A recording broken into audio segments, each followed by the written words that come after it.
जय जय पांडुरंग हरी बुद्ध विटेवरी या आपल्या चॅनलवर मी आपणा सर्वांचं सहर्ष स्वागत करीत आहे। बार्शीवरून साहिल सुरेखा सध्या ह्या पुण्याला असतात। मुलं बाळ त्यांची MPSC एक मुलगी करते, 2 मुलं इंजिनियर वगैरे आहेत। त्यांनी माझं विश्वचिंतन केलेलं आहे। तसेच आदरणीय अशोक नवलकर साहेब यांनी देखील मोलाची मला मदत केली आणि आपणा सर्वांचंही मला प्रेम मिळतं, तर मी आपणा सर्वांचं आभारी आहे। आज एका वेगळ्या विषयावर मला बोलायचं आहे। वेगळा विषय तसा म्हणतात तर तो वेगळा विषय नाही तसं पाहिलं तर, पण कसं आहे बरं का की असं कोण म्हणतं पांडुरंग बुद्ध आहे? काय पुरावे आहेत तुमच्याकडं? आता आपण काय करतो, काहीतरी पुरावे आहेत आणि म्हणूनच आपण हा बोलतो ना शब्द। एका भल्या माणसानं हा विचारलेला मला प्रश्न आहे, असं कोण म्हणतोय की पांडुरंग बुद्ध आहे? काय आहेत पुरावे? आता या व्यक्तींना पुरावे देण्याऐवजी किंवा फोनवरच सांगण्याऐवजी हा प्रश्न आपल्या सर्वांच्या दरबारात मांडावा आणि या उद्देशानं मी आज आपल्या पुढे घेऊन आलेलो आहे हा व्हिडिओ, की ज्याचं नावच मी ठेवलेलं आहे काय किंवा ज्याचं काय थंबनेल ठेवलेलं आहे। असं कोण म्हणतंय की पांडुरंग बुद्ध आहे? काय आहेत पुरावे? तर देतो, पुरावे देतो। आज आमचे त्या चंद्रपूर जिल्ह्यातून ताडोबा या अरण्यातून आदरणीय ज्ञानज्योती भंते हे तर येतात दरवर्षी, हे तर तुम्हाला सर्वांना माहितीच आहे। तद्वतच नागपूरचे प्रदीप आगलावे सर हेही तुमच्या आमच्या पुढे येतात। तद्वतच भाऊ लोखंडे सर हेही नागपूरचेच आहेत। तर हे सगळ्यांचं मी नाव का घेतो, कारण हे सगळेजण म्हणतात की पांडुरंग हा बुद्धच आहे, नाही का? तद्वतच आमचे डॉक्टर विलास साहेब खरात जे दिल्लीला असतात, डॉक्टर विलास खरात, हां। तद्वतच आमचे आदरणीय वामन मेश्राम साहेब, म्हणजे हे सगळेजण काय करतायत। आणि उद्या परवा तुमच्या पुण्याला एक मोठा असा मेळावा भरलेला आहे तिथं, आणि त्या ठिकाणी एक चर्चासत्र ठेवलेलं आहे। सकाळीच माझ्या एका भावाने मला विचारलं होतं, कारण त्यांनीच ती मला लिस्ट पाठवून दिली होती आणि त्यांनी सांगितलं होतं की अशी एक तुम्हाला मी एक पत्रिका पाठवतोय आणि त्या पत्रिका पाहून मला मत वगैरे मांडा। तर म्हटलं ठीक आहे, आजच्या व्हिडिओमध्ये हे सगळं मी करणारच आहे, कारण त्यांच्या आदरणीय डॉक्टर चाटसे सर हेही तिथे येणार आहेत, तेही दिल्लीचे आहेत। तर ही सगळी प्रमुख मंडळी विचार कशावर करणार आहेत? तर विचार विठोबा, खंडोबा, एकविरा आई, कोल्हापूरची लक्ष्मी, पंढरपूरचे, म्हणजे हे सगळे ह्या आमच्या सर्व देवस्थानावर तिथं चर्चासत्र सुरू करून त्या ठिकाणी हे सगळं जे आहे ते बौद्ध संस्कृतीचीच देण आहे हे तिथं चर्चासत्रामध्ये उद्या परवा त्यांचं चर्चासत्र सुरू होत आहे। आणि त्या उद्देशानं मलाही काही आमच्या मित्रमंडळीने मला सांगितलं की याच्याबद्दल आपणही काहीतरी 2 शब्द सांगावेत। तर हो म्हणलं, कारण एकाच्या मुलाच्या प्रश्नाला मला उत्तर द्यायचं आहे। असं कोण म्हणतंय, दम देऊन म्हणतोय मला, असं कोण म्हणतंय पांडुरंग बुद्ध आहे म्हणून? काय आहेत पुरावे तुमच्याकडे? तर बाळा शांतपणे घे, मी पुरावे शांतपणे देतो, नाही का? तर त्याच्या सर्वात अगोदर तुम्हाला माहिती आहे का की बाबासाहेबांचं 1954 साली ब्रह्मदेशामध्ये एक सत्कार करण्यात आला होता आणि मग त्या ब्रह्मदेशानं काय केलं होतं, बाबासाहेबांना एक बुद्ध मूर्ती दिलेली होती. त्या मूर्तीची प्रतिष्ठापना, आता प्रतिष्ठापना आपण शब्द वापरतो, बुद्ध प्रतिष्ठापना, तर ती कुठे केली बाबासाहेबांनी, तर ती 14 डिसेंबर 1954 साली पुण्याला देहू रोड, म्हणजे पुणे देहू रोड एकच आहे, तर त्या देहू रोडला तिथे पहिलं विहार बाबांच्या हस्ते तिथं निर्माण केलं गेलं आणि बाबांच्या हस्ते तिथं एक उद्घाटन झालं. त्यावेळी बाबासाहेबांनी तिथं सांगितलं होतं की पांडुरंग हा बुद्ध आहे बाबा, आणि तो बुद्ध आहे याच्या संदर्भात मी मोठं लिखाण केलेलं आहे, द कल्ट ऑफ विठोबा. आणि मग काय झालं, ज्यावेळी त्यांनी भाषणामध्ये सांगितलं होतं की हे सगळं कल्चर जे आहे ना, हे सगळं कल्चर हे बौद्ध संस्कृतीचं आहे. वास्तविक पाहता याच्यामध्ये जर डिटेल तुम्हाला अभ्यास करायचा असेल तर मी सांगतो तुम्हाला, तुम्ही प्रथम पाली लिपी शिका, पाली भाषा शिका, पाली व्याकरणासहित शिका. बौद्ध संस्कृती जर तुम्हाला पाहिजे असेल तर बुद्ध विटेवरी या चॅनलवर मी पाली लिपी शिकवतो, पाली भाषा शिकवतो, पाली व्याकरण शिकवतो. तसेच बरीच मुलं पाली लिपी आता शिकायला लागलेले आहेत. तसे त्यांचे फोनही येतात, गुरुजी इथं काय करावं, हे आता मला कोणी गुरुजी म्हणतं, कोणी ही सुरेखा माझी ही मुलगी जी आहे बार्शीची ती मला आजोबा म्हणते. तुम्ही सगळेच मला आजोबा म्हणताय, आनंद वाटला, कारण हा सगळा आपला एक परिवारच आहे. तर या माध्यमातून ज्यावेळी बाबांनी तिथं भाषण केलं होतं त्यावेळी तिथं जे होता एक ज्याला आपण ते हे पुरातत्व वगैरे जे म्हणतो ना, ठेवलं जातं, अवशेष वगैरे ठेवलं जातं, तर ते इथे एक संशोधन मंडळ आहे. त्या संशोधन मंडळाचं नाव आहे भारत इतिहास संशोधन मंडळ पुणे.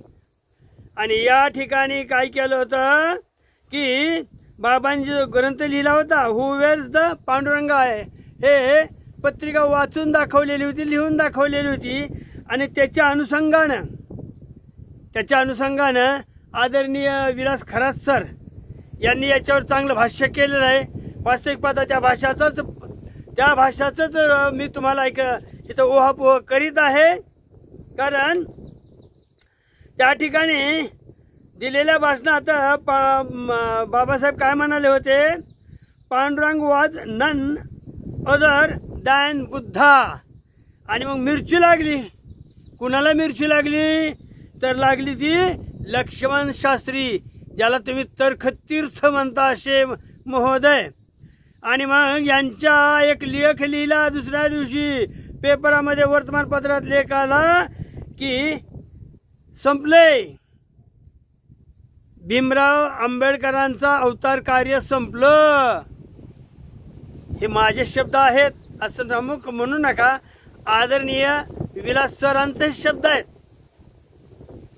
विलास सरांपेक्षा तर्कतीर्थ लक्ष्मण शास्त्री जोशींचे, आता तर्कतीर्थ त्यांनाच म्हणतात का कुणाला म्हणतात याच्याविषयी मला काय बोलायचं नाही इथं, पण अशा एका व्यक्तीने म्हटलं गेलं की अवतार कार्य संपलं, कारण बाबा नेहमीच आजार राहायचे आणि मोठा असा रोग झाला होता बाबांना सुद्धा. आणि मग त्यांच्या सेवेसाठी आदरणीय सविताताई माई, आपण त्यांना माई साहेब म्हणतो, तर सविताताई माई आंबेडकर यांनी त्यांची देखभाल वगैरे केलेली आपण पाहतच असतो. वास्तविक पाहता सविता माईचा इतिहास हा थोडासा एक संशयास्पद आहे, त्याच्याबद्दल इथे मला ओहाप करत नाही, कारण माझा विषय वेगळा राहतोय. मला काय सांगायचंय की ह्या मुलाच्या प्रश्नाला उत्तर द्यायचंय. असं कोण म्हणतं की पांडुरंग बुद्ध आहे, तर बाबा थोडक्यातच मी तुला आता उत्तर देतोय.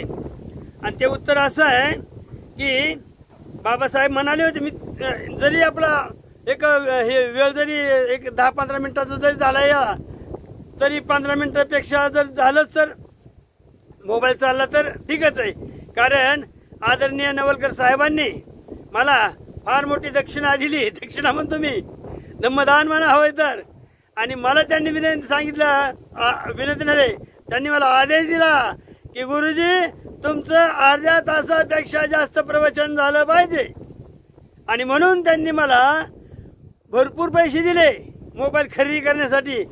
परंतु अजून मी त्या ठिकाणी गेलो नाही आणि गेल्यानंतर मी ती घेणारच आहे. तशी रक्कम मी ठेवलेलीच आहे माझ्याकडे, नवलकर साहेबांनी दिलेली.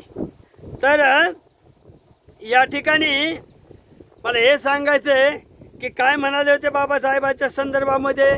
काय आलं तिथं, तर तिथं आलं होतं Pandurang was none other than Buddha. While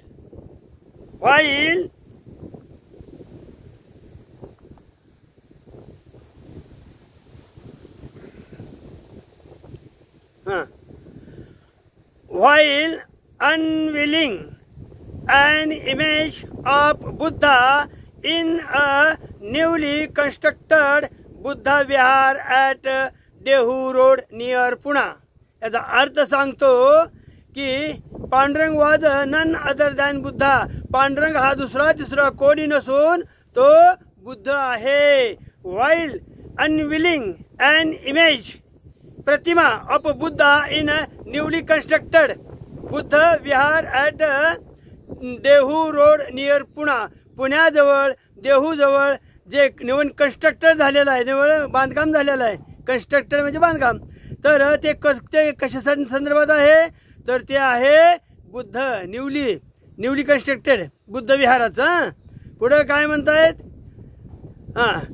on 25 December 1954, Dr. B.R. Ambedkar told his audience that the image of the god Vithoba at Pandharpur was in reality the image of the Buddha. माझे शब्द नव्हे थे. He said further that the name of the Buddha Panduranga was derived from Pundalika. Pundalika meant lotus and lotus was called Panduranga in Pali. Pali मध्ये पांडुरंग म्हणजे lotus म्हणजे कमळ. Pali. So म्हणून Pandurang was none other than Buddha. None other म्हणजे पांडुरंग हे दुसरे कोणी नसून ते बुद्ध आहेत. According to him Buddhism disappeared from India. ज्यावेळी भारतातून बुद्धिझम हा एक ऱ्हास पावला गेला. काय झालं, डिसअपियर म्हणजे अदृश्य झाला. नष्ट झाला नव्हे, अदृश्य झाला. शब्द फार महत्वाचा वापरला इथं. डिसअपियर, अदृश्य होणे, नष्ट होणे नव्हे. म्हणजे अदृश्य होणे म्हणजेच काय आहे, अस्तित्वात आहे, पांडुरंगाची मूर्ती आहे, परंतु ती डिसअपियर आहे. कुणाची, बुद्धाची मूर्ती. म्हणजे नष्ट झालेलं नाही ते. From India because of the wavering attitude of the laity which worshipped many other gods and goddess. देवदेवतांचं रूपांतर कशात झालेलं आहे, जे काय महायान संस्कृतीमधून आणि विशेषतः वज्रयान संस्कृतीमधून जे आपले देवदेवता आहेत ते त्यांचं काय झाले, वेगवेगळे त्यांना एक मुलामत चढवलेला आहे. कसा, god and goddess set up by Brahmins to destroy Buddhism. बुद्धिझमाला नष्ट करून, डिस्ट्रॉय म्हणजे खतम करून, खतम नको शब्द, डिस्ट्रॉय बरं आपला. तर बुद्धिझमला डिस्ट्रॉय करून कोणी केलं, ब्राह्मणाने काय केलं, तर बुद्धिझमला एक अदृश्य केलं आणि आपल्या देवदेवताचं वज्रयान महायान या संप्रदायानुसार जे काय गॉडेज आहेत आमच्या, आणखी उदाहरणार्थ कोल्हापूरचे अंबाबाई आहे, खंडोबा आहे, शकोर शिंगणापूरचा महादेव देखील आहे. हेही तुम्हाला इथं आवर्जून सांगतो मी मुद्दाम. आणि म्हणून बाबासाहेबांनी हा जो एक तुम्हाला रेफरन्स दिला होता, तर रेफरन्सच तशा पद्धतीचा आहे मुळामध्ये. आणि दुसरी गोष्ट अशी की आता महत्त्व सांगतो तुम्हाला, आता महत्त्व सांगतो बरं का. कसं हे झालं बाबांचं विधान. हां, परंतु 1841 साली, कधी 1841 साली जेम्स स्टीव्हन्स नावाचे एक संशोधक होते बरं का. जेम्स स्टीव्हन्स त्यांनी 1841 साली काढलेला हा उद्गार आहे. आणि ते कशामध्ये आहे, लिखाण कशात आहे तर ते royal Asiatic society volume number 7 page number 64 to 73. हां, तर हे संशोधन कोणी केलं, स्टीव्हन्सनं केलेलं आहे.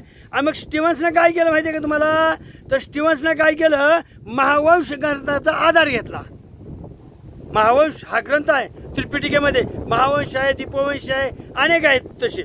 तर या महावंश ग्रंथाचा आधार घेऊन त्याच्यामध्ये पितांबर, म्हणजे पांडुरंगाला जे पितांबर घातलं जातं ना, काशाय वस्त्रांचं, पांडुरंगाला पितांबर लक्षात आलं असेल तुमच्या ते आता.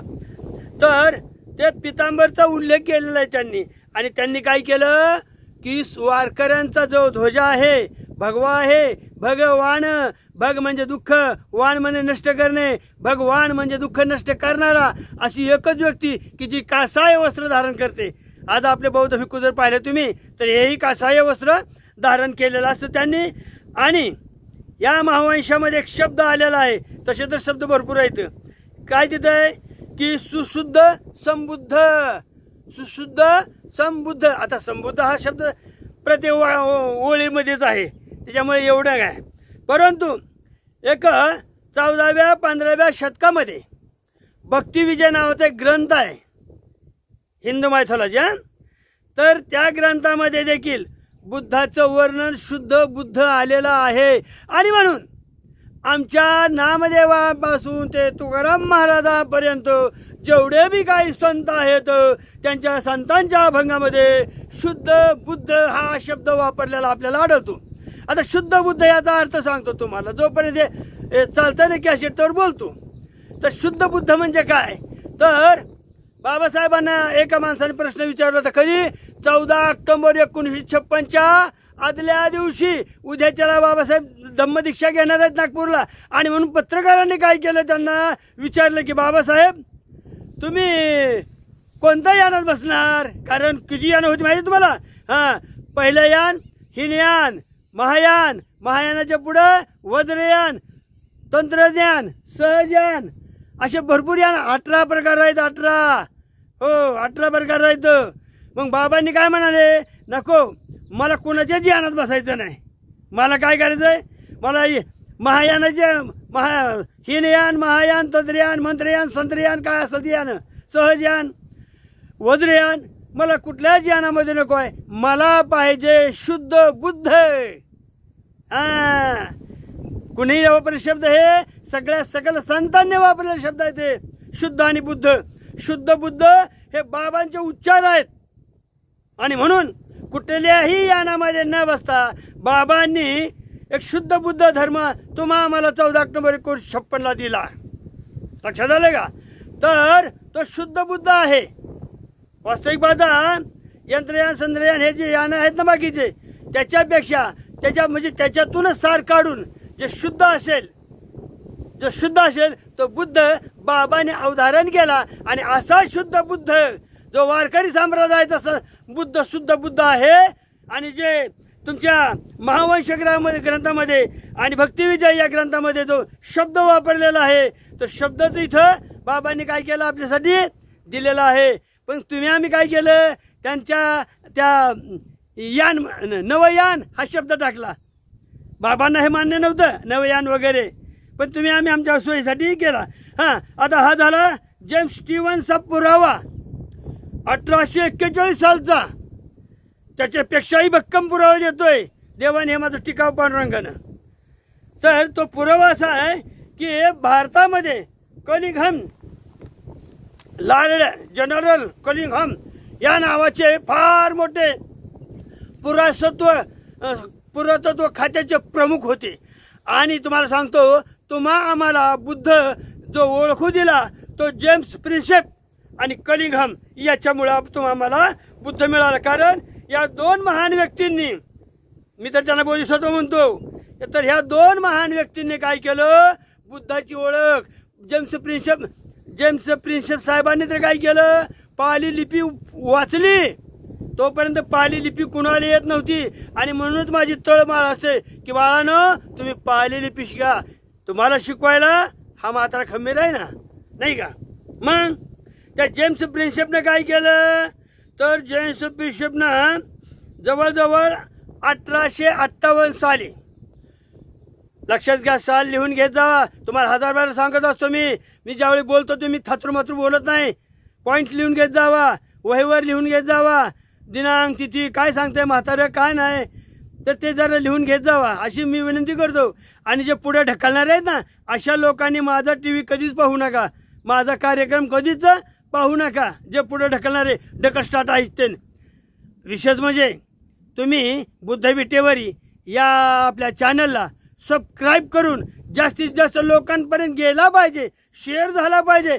2 मिनिटाचं काम, आम्ही एवढं जीव तळमळून तुम्हाला सांगतो, एका सेकंदाचं काम तुमचं असतो. पण तुम्ही काय करता माहिती आहे का, तुम्ही चालढकल करता. अरे बाबांनो, आम्ही गळा आमचं दुखला खोपलाय आणि म्हणून आम्ही असं पाणी पिऊ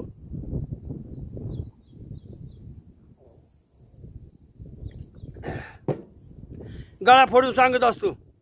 फक्त काय, सबस्क्राईब करा, जास्तीत जास्त लोकांना माहिती कळू द्या, जाऊ द्या लोकांपर्यंत. तर त्या काय केलं, सर कनिंगहमनं काय केलं माहिती आहे, विठोबाचा अभ्यास केला. लय महत्वाची माहिती आहे आता ही.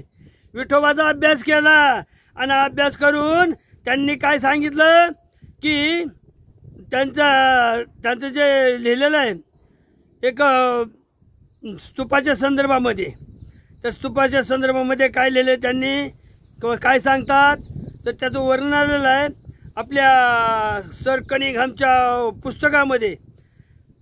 पान क्रमांक आहे 358 ते 362. त्यांनी जो शोध लावलाय तो. आणि कलिंगहम साहेबांनी काय सांगितले, एकादशीच्या दिवशी डेक्कन, तो शब्द मला आता आठवण किंवा सांगता येईना.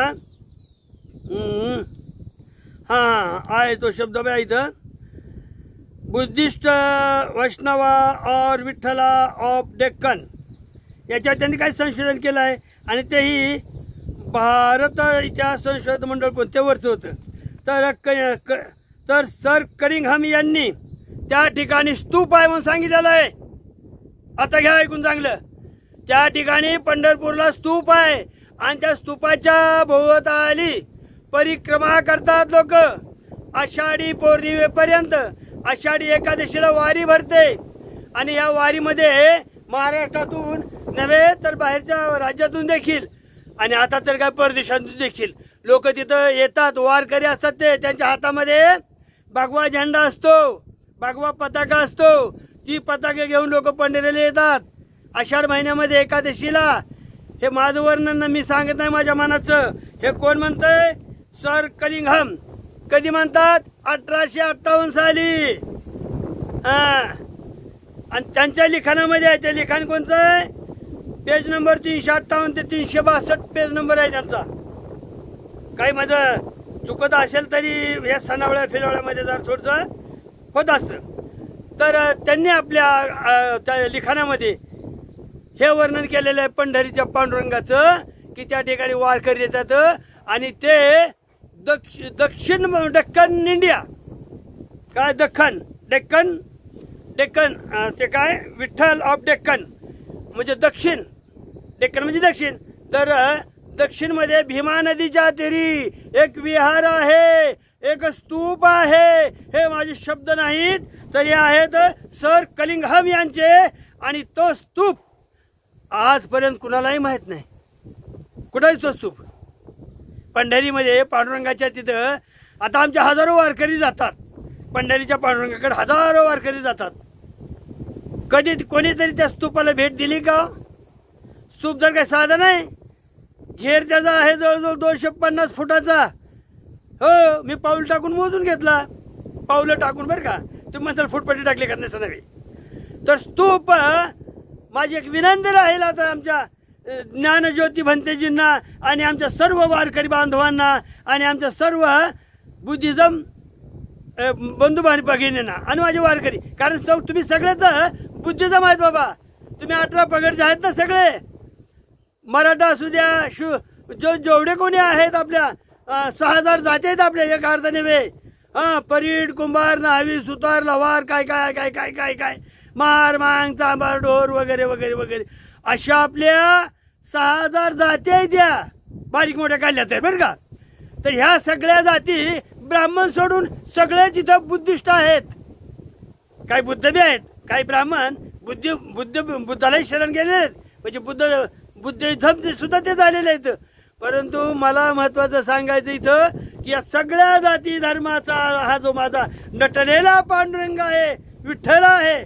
विठ्ठल म्हणजे तरी काय, विठ्ठल, वि म्हणजे नसणे, ठल टल ट ठल, ठळ म्हणजे स्थळ, स्थळ स्थळ म्हणजे प्लेस, ज्याच्या ठिकाणाचा मागोवा नाही असा तो विठ्ठल. वि म्हणजे नसणे, ठल स्थळ, किंवा ज्याला कालांतराने त्याला आपण स्वयंभू म्हणू. काल परवा मी स्वयंभूवर काढला, पण लाईक फार कमी मिळाल्या, 500-600 लाईक मिळाल्या. वाटतं बाबा एक पटपट जर लाईक जर मिळाल्या तर आमच्याही चॅनलचा वाढ होतो. तर तो स्तूप पंढरपुरामध्ये आहे. किती जणांना माहित आहे की जवळजवळ 250 फूट रुंदीचा आणि 50 फूट उंचीचा पंढरपूरला स्तूप आहे. स्तूप कोणी कोणी पाहिला, मी म्हणतो हा जो माझा कार्यक्रम जो पाहतोय ना त्यांनी एकानेही पाहिलेला नाही, एकानेही पाहिलेला नाही. ज्याचा आता पाहिजे याच्यामध्ये मला फोटो टाकता येत नाही, कारण ती मला ह्याची कला अवगत नाही. तरी तो स्तूप पाहून घ्या आणि सर्वांना मी नम्र विनंती करतो की त्या स्तूपाला भेट द्या. म्हणते ज्ञानज्योती बनतेंना मी आदरणीय शब्द वापरतो, कारण आदरणीय आमच्या आदरणीय ते म्हणते, कारण त्यांनी आपली भीमा कोरेगाववरून निघणारी भीमयात्रा म्हणा हवंय तर, किंवा बुद्धाची दिंडी म्हणा हवंय तर, काही म्हणा, किंवा ज्ञानज्योती महाराजांची दिंडी म्हणा हवंय तर त्यांनी स्तूपाला भेट द्यावी. ह्या व्हिडिओवरून मी त्यांना आवाहन करतो. ज्यांना कुणाला याच्या संदर्भात आणखी माहिती पाहिजे असेल त्यांनी 8265075151 या नंबरवर मला फोन करून कळवून तो स्तूप कुठे आहे याची विचारणा करावी. मी नेमकं उत्तर देईन आणि आताही उत्तर देतो आहे. तो स्तूप आहे टाकळी, मौजे टाकळी या गावामध्ये आहे. पंढरपूर पासून अवघ्या 4 किलोमीटर अंतरावर टाकळी आहे. टाकळी, तर त्या टाकळीचा त्या स्तूपाचा उल्लेख कुणी केलाय तर त्याचा उल्लेख 1858 साली सर कलिंगहम यांनी केलेला आहे. त्यांच्या ग्रंथामध्ये त्या स्तूपाचा उल्लेख केलेला आहे. कारण भीमा नदीच्या तीरी विहार आणि स्तूप आहे असा त्यांचा जो शब्द आलेला आहे तो सम्राट अशोक त्याचे बांधकाम, सम्राट अशोकाच्या आधिपत्याखाली तो स्तूप उभारलेला आहे. हेही माझ्या बहुजनांना सांगायचं आहे मला की बहुजनांनो तुम्ही जावा टाकळीला भर चौकामध्ये मोठा स्तूप आहे. स्थानिक लोक त्याला हुडा म्हणतात. हुडा त्या हुड्याचा ज्यावेळी मी शोध घेतला त्यावेळी अशा पद्धतीचे प्रकारचे हुडे अनेक जंगलामध्ये आहेत. त्याचेही फोटो माझ्याकडे आहेत, त्याच्याही माझे काही व्हिडिओज आहेत त्याचे सुद्धा. तर त्याला हुडा म्हटलं जातं. आता हुडा हा कदाचित बुडा आणि बुडाचा बुद्धा याचा अपभ्रंश झालेला असावा.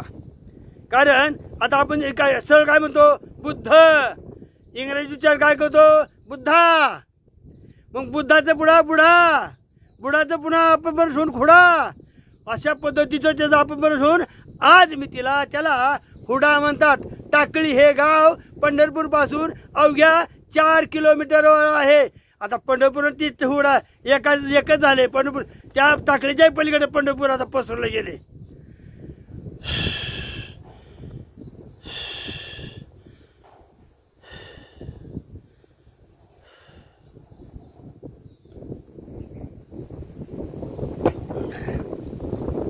तर मला ज्या माणसाने प्रश्न विचारला ना असं कोण म्हणताय पंढरपूर पांडुरंग बुद्ध आहे म्हणून?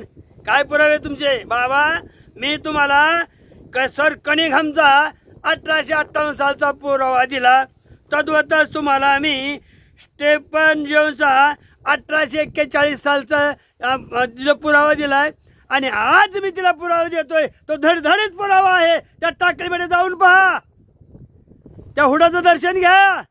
आणि माझ्या बहुजन बांधवांना सगळ्यांना मी सांगतोय, हा मी शब्द केवळ याच्यापूर्वी एकदा उच्चारला होता, पण लवकर उच्चारायचं नाही म्हटलं होतं. बघूया म्हणलं कोण कोण कसं कसं संशोधन करतोय ते. बरेच आमची मंडळी संशोधन करतात ना, पांडुरंगाचं विठ्ठल, विठ्ठलाचं पांडुरंग.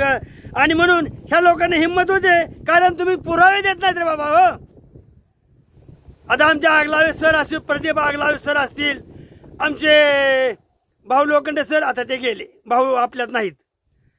तद्वतच आमचे मेश्राम सर असतील, आमचे डॉक्टर विलास खरत साहेब असतील, डॉक्टर चाटसे सर असतील. हे विद्वान मंडळी, आणि या विद्वान मंडळीनं हे सगळे पुरावे जमा करून तुमच्या आमच्या पुढे ठेवलेले आहेत. आणि तेच पुरावे घेऊन मी तुमच्या पुढे आज बोलत आहे. तर यानंतर आता आपण अधिक बोलूया. तर बोलूया तर काय आहे, एक मी तुम्हाला आरती सांगतो, जी आरती आपली याच्या अगोदर म्हणत होते. आणि सगळ्या तर आपल्या आहेतच. एक मिनिट, एक मिनिट जरा, एक नाही कशाला 1 मिनिट तर लागते याला. सगळे अभंग वाचा, सगळे संतांचे अभंग वाचा, एवढे सगळ्या संतांचे अभंग वाचा. आणि तो अभंग आहे, अभंग नव्हे, ती आरती आहे. ती आरती आता म्हणतात, काय म्हणतात, युगे 28 विटेवरी उभा वा मांगे रकुमाई दिश दिव्य शोभा. तद्वतच ही आरती एक आहे. आणि ती आरती आहे पांडुरंगाची. काय म्हणतात, आरती अनंत भुजा विठो पंढरी राजा, आरती अनंत भुजा न चलती उपचार. आता ही आरती बोलत नाहीत कोणी. न चलती उपचार, न चलती उपचार, मने सारीली पूजा, आरती अनंत भुजा. लिहून घ्या, लिहून घ्या पोरो, लिहून घ्या. परेस पार नाही न पडे निगवाठाई, परेस पार नाही बुलला भक्ती भावे, लाभो घेतीला दे, आरती अनंत भुजा, आरती अनंत भुजा विठो पंढरी राजा, आरती अनंत भुजा. अनिर्वाच्य शुद्ध बुद्ध, माझ्या बाबानं शुद्ध बुद्ध पत्करलेला आहे, शुद्ध बुद्ध स्वीकारलेला आहे. तुम्हा मला शुद्ध बुद्ध दिलेला आहे. शुद्ध बुद्ध हा शब्द सर्व संतांच्या ग्रंथामध्ये तुम्हाला मिळेल. आणि माझं याच्याकडे भरपूर खजाना आहे. हो, हा, शुद्ध बुद्धाचा भरपूर खजाना आहे. वाचनही तसं करावं लागतंय. वाचाल तर वाचाल बाबाळांनो. अनिर्वाच्य शुद्ध बुद्धा उभा राहील नीट, अनंत शुद्ध बुद्धा उभा राहील नीट, रामा जनार्दनी पायी जोडली वीट, आरती अनंत भुजा. अनंत भुजा वास्तविक पाहता महायान या पंथामध्ये जसे 4 हात 5 हात 4 हात 6 हात दाखवलेले आहेत ना, तर हे सगळं महायान पंथामधून आलेलं आहे. अनंत भुजा, अनंत भुजा म्हणजे अनेक हात असणारा. आणि असे अनेक फोटो तुम्हाला तिबेट म्हणजे ज्या ठिकाणी महायान पंथ पोहोचलेला आहे, तर त्या ठिकाणी तुम्हाला श्री गणेश दिसतील, गणपती वगैरे सगळं त्याच्यावर निघणार आहेत. आता आमचे वामन मेश्राम साहेब आणि आमचे खरात साहेब हे सगळं संशोधन आता करणार आहेत. उद्या परवा ते फार मोठा कार्यक्रम आहे या ठिकाणी इथं पुण्याला. हां, विठोबा खंडोबा सगळे, कारण सगळे महायानाची देवता आहे. आणि म्हणून बाबांनी जे सांगितलं ना मगाशी, गॉड अँड गोडेज, त्याचं काय झालं, रूपांतर झाले बाबाच्या शब्दामध्ये. तर अनिर्वाच्य शुद्ध बुद्धा उभा राहील नीट अनंत शुद्ध बुद्धा रामा जनार्दनी पायी जोडली वीट रामा जनार्दनी आरती आरती अनंत भुजा विठो पंढरी राजा आरती अनंत भुजा आरती अनंत भुजा। आणि म्हणून कार्यक्रमाचा एक शेवट करीत असताना या ठिकाणी माझा मोबाईल भरपूर टिकलाय। while unveiling an image of Buddha in a newly constructed Buddha Vihar at Dehu Road near Pune on 25th December 1954, Dr. B.R. Ambedkar told his audience म्हणजे आपण लोक आपल्याला that the image of the God Vithoba at Pandharpur was in reality the image of the Buddha. He said further that the name of the Buddha, name of God Panduranga was derived from Pundalika. Pundalika means हे भूतकाळ आहे, भूतकाळ mint होतो, means lotus, and lotus was called Panduranga. कमळ आणि कमळाला म्हणतात पांडुरंगा in Pali भाषेमध्ये. So Panduranga was none other than Buddha. Panduranga हा दुसरा दुसरा कोणी तो बुद्ध आहे बाबा. According to him, मी म्हणत नाही, माझा बाबा म्हणतोय, Buddhism disappeared from India because of the wavering attitude of the laity which worshipped many other gods and goddesses. God and goddess अनेक रूपांतर झालेली आहे ती, set up by Brahmins to destroy Buddhism. जय भीम जय भीम जय भीम जय भीम जय भीम. माझ्या चॅनलला सबस्क्राईब करा, लाईक करा, comment करू नका. केली तरी मला दिसत नाही आणि दिसतंय मला, तुम्ही ते अर्थ काही करा, कमेंट करा, शेअर करा. आणि माझा व्हिडिओ हा जास्तीत जास्त लोकांपर्यंत पोहोचला पाहिजे म्हणून आज माझ्या मोबाईलने देखील आज मला चांगली साथ दिलेली आहे. म्हणून मी ह्या मोबाईलचाही आभारी आहे, तुमचाही आभारी आहे, सगळ्यांचाच आभारी आहे. आता या ठिकाणी मी थांबतो आणि आणखी पुरावे घेऊन उद्या ह्या पोराला मी बोलतो. हा काय म्हणतोय मला, असं कोण म्हणतं की पांडुरंग बुद्ध आहे म्हणून? अरे मी नाही बाबा, माझा बाप म्हणतो रे 1954 साली त्या देहूला. आणि हे वरचे जे सांगितले ना आता तुला मी, सर कनिंगहॅम हे तर आर्किओलॉजिस्ट प्रमुख आहेत, आणि स्टीव्हन्सन हे सुद्धा मोठे इतिहासकार आहेत प्राचीन काळात. आता याच्यापेक्षाही जास्त पुरावे मी तुम्हाला देणार आहे पुंडरीक सुत्तामधले. पुंडरीक सूत्र हा त्रिपिटकेमधला ग्रंथ आहे आणि त्या पुंडरीक सूत्रामध्ये तुम्हाला मी व्यवस्थित माहिती देईन. फक्त एक काम करा, तुम्ही मला लाईक जास्तीत जास्त द्या, माझा व्हिडिओ जास्तीत जास्त ठिकाणी पाठवा. आणि मी 10 बारे काय सांगतोय, कारण तुमचा आळस तुम्हाला भोवतो. आम्ही मात्र बोंबलायचो किती बी बोलतोय मात्र बोंबलू दे त्याला. तर असं करू नका. आणि माझा व्हिडिओ पाहत असताना वारंवार तुम्हाला सांगतो मी की तुम्ही पेन्सिल कागद घ्या, हातामध्ये लिहा आणि पाली लिपी शिका. मी शिकवतो ना, मी शिकवतो ना पण तुम्हाला पाली लिपी, पाली भाषा, व्याकरणात सहित शिकवतो. अजून काय पाहिजे तुम्हाला? फक्त तुमची तयारी ठेवा बाबांनो. पाली लिपी वाचा. पाली लिपीमुळे माझा जीव इतका तरमळतोय मला की मला वाटतं की प्रत्येक पोराला पाली लिपी आली पाहिजे. अरे उद्या तू त्या नाणे घाटामध्ये गेलास, तिथं त्या सातवांच्या राणीनं जो आलेख लिहिलेला आहे पाली लिपीमधला, पाली लिपी ही 4-5 पद्धतीची आहे बरं का. मी आताशी एकच लिपी शिकवलेली आहे, अजून त्याच्यामध्ये 4 लिप्या आहेत त्या वेगवेगळ्या. कारण सम्राट अशोकानं ज्यावेळी आता उच्चार केला, लिखाण काय वेगवेगळे लेखक, आता आपण बघतो की माझा अक्षराचा फरक, तुमच्या अक्षराची फरक पडणारच आहे. तसं ज्याने काय ती अक्षर कोरली त्यांचाही फरक पडणार आहे. तर असंही संशोधन करून मी त्याच्यावर बोलणार आहे तुम्हाला. मी संशोधन केलंय, माझ्याकडे भरपूर आहे, भरपूर आहे साठा.